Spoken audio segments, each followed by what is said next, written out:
చరిత్రలో మొదటిసారిగా సోషల్ మీడియానే విచారణ బోనులో నిలబడింది. మనం పెట్టే పోస్ట్ల గురించి కాదు, ఆ యాప్స్ డిజైన్ గురించే ఈ విచారణ. ఇది ఒక శకం ముగింపునకు నాంది పలుకుతుందా? సరే పదండి, దీని సంగతేంటో లోతుగా చూద్దాం. ఈ కేసులో వాదుల ఆరోపణల తీవ్రత ఎంతుందో చెప్పడానికి ఈ ఒక్క వాక్యం చాలు. వాది తరపు న్యాయవాది మార్క్ లానియర్ ఏమంటున్నారంటే, ఈ యాప్స్ కేవలం టైంపాస్ కోసం కాదు, కావాలనే ఉద్దేశపూర్వకంగానే పిల్లల మెదళ్లను వ్యసనానికి గురిచేసేలా తయారుచేశారు. అసలు ఈ మొత్తం కేసుకి మూలం రెండు పూర్తి భిన్నమైన వాదనలు. ఒకవైపేమో వాదులేమంటున్నారంటే ఇవి కావాలనే మనల్ని బానిసలుగా మార్చేందుకు డిజైన్ చేసిన తప్పులద్దడక ప్రాడక్ట్స్ అని. ఇక మరోవైపు టెక్ కంపెనీలేమంటున్నారంటే మానసిక ఆరోగ్యమనేది చాలా కాంప్లెక్స్ ఇష్యూ, దానికి ఎన్నో కారణాలుంటాయి, కేవలం సోషల్ మీడియాను బ్లేమ్ చేయడం కరెక్ట్ కాదు అని. సరే, ఇక మొదటి విభాగానికి వద్దాం. ఈ మొత్తం విశ్లేషణలో మనం ముఖ్యంగా కేజీఎం అనే కేసు గురించి మాట్లాడబోతున్నాం. దీన్ని బెల్వెదర్ కేస్ అంటున్నారు. అంటే ఏంటంటే ఇది ఒక పైలట్ కేస్ లాంటిది అన్నమాట. ఇందులో వచ్చే తీర్పు దీనిలాంటి వందల కొద్ది కేసుల భవిష్యత్తును డిసైడ్ చేస్తుంది. ఈ కేసు వేసింది కేజీఎం అనే 20 ఏళ్ల అమ్మాయి. ఆమె ఆరోపణ ఏంటంటే తన ఎదుర్కొంటున్న తీవ్రమైన మానసిక ఆరోగ్య సమస్యలకు కారణం ఇన్స్టాగ్రామ్, యూట్యూబ్ వాడటమే అని. అందుకే ఆమె మెటాని, గూగుల్ని కోర్టుకి లాగింది. అసలు కేజీఎం ప్రయాణం కోర్టు వరకు ఎలా వచ్చిందో చూద్దాం. 6 ఏళ్ల వయసులో యూట్యూబ్ చూడటం మొదలుపెట్టింది. 9 ఏళ్లకి ఇన్స్టాగ్రామ్లోకి వచ్చింది. ఇక టీనేజ్కొచ్చేసరికి తీవ్రమైన ఆందోళన, డిప్రెషన్, చివరికి ఆత్మహత్య ఆలోచనల వరకు వెళ్ళింది. ఇక్కడొక ఇంట్రెస్టింగ్ విషయం ఏంటంటే ఈ విచారణ మొదలవకముందే టిక్టాక్, స్నాప్చాట్ సైలెంట్గా సెటిల్ చేసుకుని తప్పుకున్నాయి. సో ఇప్పుడు జ్యూరీ ముందు నిలబడింది మెటా, గూగుల్ మాత్రమే. ఇది చాలా ముఖ్యమైన పాయింట్. వాదుల వాదనలో అసలు పాయింట్ ఇదే. వాళ్ళేమంటున్నారంటే ఈ యాప్స్ కేవలం యాప్స్ కావు, ఇవి పక్కాగా పనిన వలలు అని.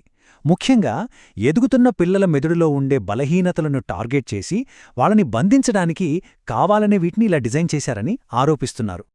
దీనికి గూగుల్ కౌంటర్ వాదనేంటో చూడండి. వాళ్ళు డేటా తీశారు. ఆ డేటా ప్రకారం కేజీఎం రోజుకి యావరేజ్గా కేవలం 29 నిమిషాలు మాత్రమే యూట్యూబ్ చూసింది. ఇప్పుడు వాళ్ళడుగుతున్న ప్రశ్న ఏంటంటే రోజుకి అరగంట కూడా చూడని దాన్ని వ్యసనమని ఎలా అంటారు? ఇది వాళ్ళ లాజిక్. అయితే అసలీ కేసులు కోర్టు దాకా ఎలా రాగలిగాయి? ఎందుకంటే టెక్ కంపెనీలకు ఒక పెద్ద రక్షణ కవచం ఉంది గదా. ఆ కవచాన్ని ఎలా ఛేదించారో ఇప్పుడు చూద్దాం. ఆ రక్షణ కవచం పేరే సెక్షన్ 230. దీని ప్రకారం యూజర్లు పోస్ట్ చేసే కంటెంట్కి ప్లాట్ఫామ్లకు ఎలాంటి సంబంధం లేదు, వాళ్లు బాధ్యులు కారు. ఇన్ని రోజులు ఇదే వాళ్ళని కాపాడుతూ వచ్చింది. కాని ఇక్కడే లాయర్లు ఒక తెలివైన ఎత్తుగడ వేశారు.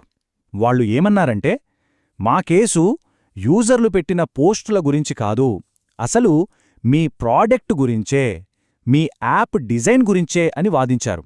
అంటే ప్రాబ్లం ఎవరో పెట్టిన వీడియోలో కాదు, ఆ వీడియోలను మనకు ఎలా చూపిస్తున్నారు ఆ సిస్టంలో ఉంది. దీన్నే ప్రాడక్ట్ డిఫెక్ట్ లేదా ఉత్పత్తి లోపం అంటారు. ఉదాహరణకి ఒక బొమ్మ డిజైన్లో ఏదైనా లోపముండి అది పిల్లలకు హాని చేస్తే దానికి ఆ బొమ్మను తయారు చేసిన కంపెనీదే బాధ్యత. ఇప్పుడు వాదులు కూడా అదే లాజిక్ని వాడుతున్నారు. ఇన్ఫినిట్ స్క్రోల్ లాంటి ఫీచర్స్, యాప్లో ఉన్న డిజైన్ లోపాలు, వాటి వల్లే యూజర్లకు హాని జరుగుతోందని వాళ్ల వాదన. ఇక వాదులు చూపిస్తున్న స్మోకింగ్ గన్ సాక్ష్యాలేంటో చూద్దాం. ఇది అచ్చమొకప్పుడు సిగరెట్ కంపెనీలపై జరిగిన కేసుల్లాగే ఉంది. అక్కడ కూడా వాళ్ళ లక్ష్యం ఒక్కటే, తమ ప్రాడక్ట్ ఎంత ప్రమాదకరమో కంపెనీకి ముందే తెలుసు అని నిరూపించడం. ఇక్కడ కూడా అదే చేస్తున్నారు. ఇది చూడండి, మెటా కంపెనీ లోపల ఉద్యోగులు మాట్లాడుకున్న ఒక మెసేజ్.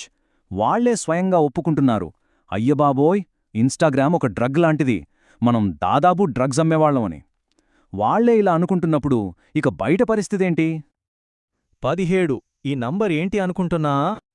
ఇది మెటా యొక్క 17x స్ట్రైక్ పాలసీ. కంపెనీ లోపలి డాక్యుమెంట్స్ ఏం చెప్తున్నాయంటే ఒక అకౌంట్పై లైంగిక వేధింపులు లేదా హ్యూమన్ ట్రాఫికింగ్ లాంటి తీవ్రమైన ఆరోపణలు వచ్చినా వెంటనే చర్యలు తీసుకోరు. 16 సార్లు తప్పు చేసే అవకాశం ఇస్తారు. 17వసారి తప్పు చేస్తేనే ఆ అకౌంట్ను సస్పెండ్ చేస్తారు. నమ్మశక్యంగా లేదు కదా? మరి మనల్ని ఇంతలా ఎందుకు ఎడిక్ట్ చేస్తున్నాయి ఈ యాప్స్? దీని వెనుక ఉన్న సైకాలజీని స్లాట్ మెషిన్ ఎఫెక్ట్ అంటారు. అదెలాగంటే మనం ఫీడ్ని కిందకి లాగిన ప్రతిసారి అడుతూ ఏం వస్తుందో మనకు తెలీదు. ఒక మంచి వీడియో రావచ్చు, రాకపోవచ్చు. ఆ అనిశ్చితత, ఆ సస్పెన్స్ మన బ్రెయిన్లో డోపమైన్ అనే కెమికల్ను రిలీజ్ చేస్తుంది. అదే మనల్ని పదే పదే స్క్రోల్ చేసేలా చేస్తుంది. అచ్చం క్యాసినోలో స్లాట్ మెషిన్ లాగా అన్నమాట. సరే, ఇవన్నీ వాదుల వాదనలు. మరి టెక్ కంపెనీలు ఊరికే లేవు కదా, వాళ్ళ డిఫెన్స్ ఏంటో, వాళ్ళు ఈ ఆరోపణల్ని ఎలా తిప్పికొడుతున్నారో చూద్దాం. వాళ్ల వాదనలో కొన్ని ముఖ్యమైన పాయింట్స్ ఉన్నాయి.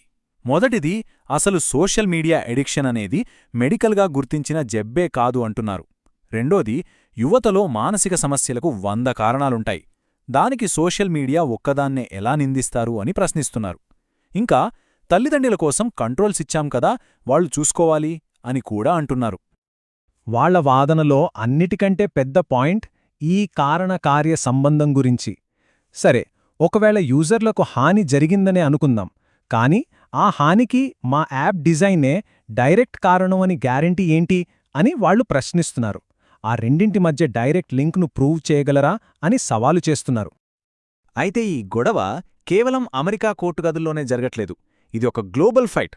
ప్రపంచవ్యాప్తంగా ప్రభుత్వాలు, రెగ్యులేటర్లు కూడా సోషల్ మీడియా కంపెనీలపై చర్యలు తీసుకుంటున్నాయి.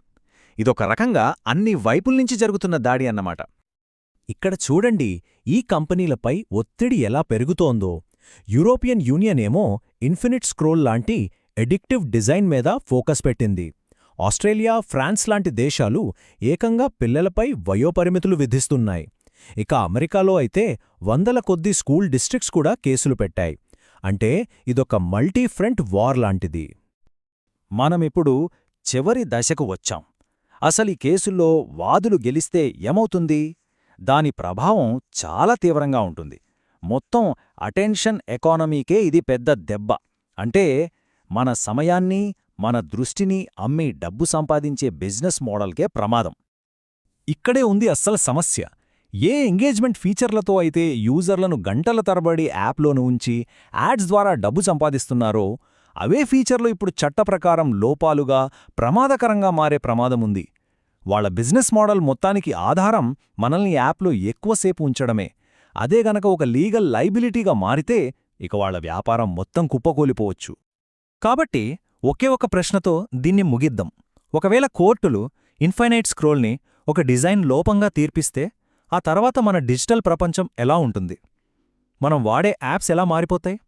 ఈ ఒక్క విచారణ ఫలితం మనందరి డిజిటల్ జీవితాలను శాశ్వతంగా మార్చేసే శక్తిని కలిగి ఉంది.